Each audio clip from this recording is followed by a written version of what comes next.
Akhirnya Sarwenda membuka suara dan mensomasi semua netizen yang membuli dia. Nah, sekarang banyak sekali nih, pagi-pagi saya udah lihat mengenai minta tanggapan soal hal ini. Apalagi wartawan, semualah pokoknya ya. Termasuk kalian juga yang mengirimkan video ke saya, bagaimana tanggapannya mengenai hal ini. Oke, saya kacamata dari psikologis ya. Memang sih, yang namanya manusia itu, apa yang kita lakukan itu kadang tidak sadar dengan apa yang kita perbuat, itu bisa menyakiti dan melukai hati orang. Termasuk orang lain juga begitu terhadap kita. Tanggapan apapun terhadap kita dianggap bahwa itu sesuatu yang menyakitkan buat diri kita. Oke, nah sekarang harusnya introspeksi dari apa yang komentar-komentar dari netizen itu apa yang dilihat oleh netizen.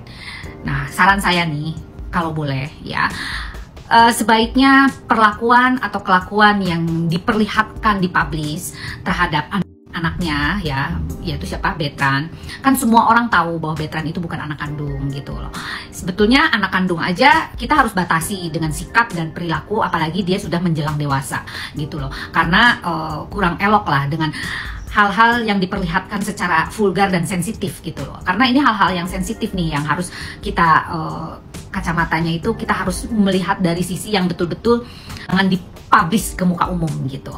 Nah, apalagi seperti kiss, seperti peluk, seperti apapun itu gitu yang terlihat kurang lazim dilihat oleh masyarakat, itu sebaiknya dihindari gitu loh.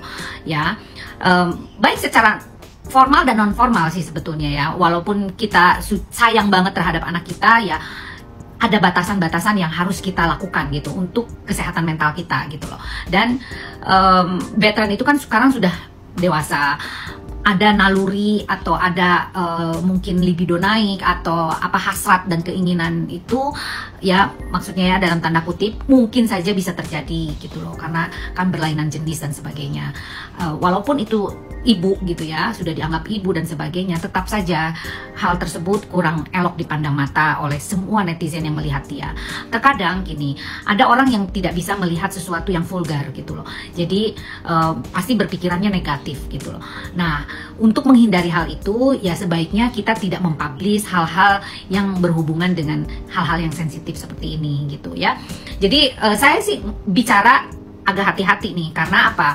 Karena tidak semua netizen itu bisa menerima hujatan gitu ya, kritikan dan sebagainya. Nah, oleh karena itu kita sendiri sebagai seorang public figure terutama kita harus mengerem mana batasan-batasan yang bisa dipublish, mana yang tidak gitu. Kalau bicara tentang itu kan hak asasi saya dan sebagainya, semua punya hak asasi loh ya. Netizen juga punya hak asasi untuk tidak bisa melihat hal-hal yang semacam itu gitu loh dipublish. Jadi kita harus saling pengertian saja.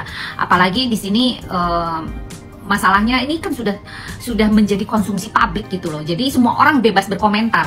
Pesan untuk Sarwenda gitu ya. Sebaiknya tolong ditinjau kembali hal-hal yang semacam ini. Ini tidak baik untuk dilihat oleh orang-orang gitu ya, yang notabene semua orang tahu bahwa kondisi dan situasi kalian berdua itu apa ya, bukan sesuatu yang dianggap normal di kehidupan sosial gitu ya. Jadi tolong dibatasi dan introspeksi.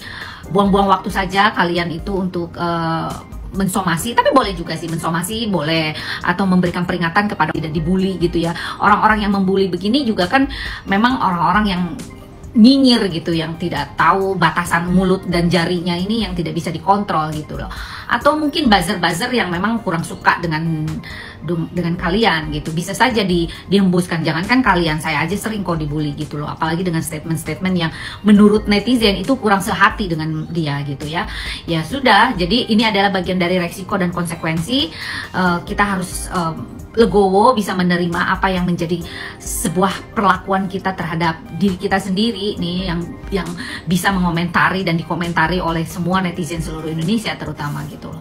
Oke, gitu aja ya. Sekarang netizen juga please janganlah membuli lah, nggak baik ya.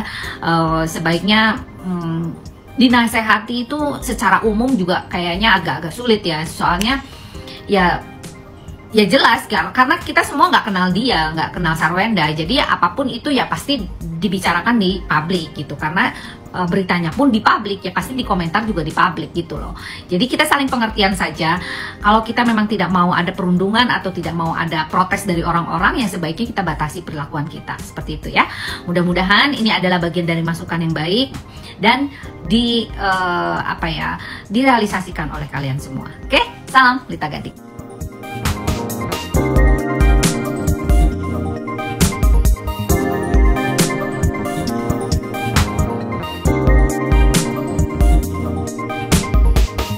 Ruben Onsu pasang badan mengenai tudingan miring hubungan Sarwenda dengan Bertrand Peto. Banyak kalangan menilai Sarwenda dan Bertrand Peto sebagai anak angkatnya tak wajar. Pasalnya, keduanya kerap menampilkan keintiman seperti peluk dan cium di berbagai momen. Hubungan Sarwenda dan Bertrand Peto ini kembali jadi sorotan. Apalagi kini rumah tangga Sarwenda dengan Ruben Onsu dikabarkan sedang tak baik-baik saja.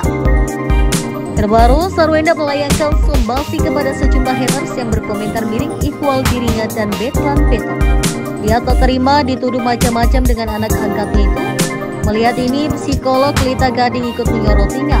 Melalui akun TikTok pribadinya @litagading5, Lita Gading menyarankan Sarwenda lebih baik introspeksi diri ketimbang melayangkan somasi.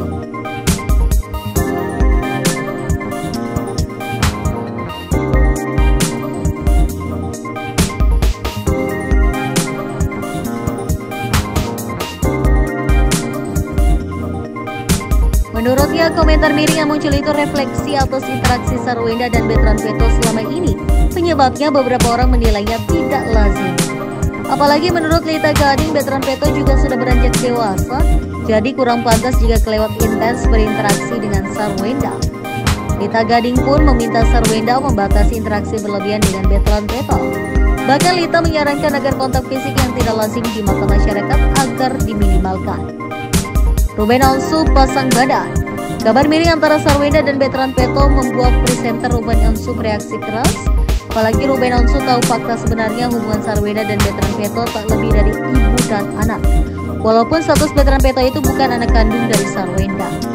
Akibatnya Ruben Onsu pun tak akan tinggal diam begitu saja mendengar Sarwenda dan Bertrand Peto menerima fitnah kejam dari para haters.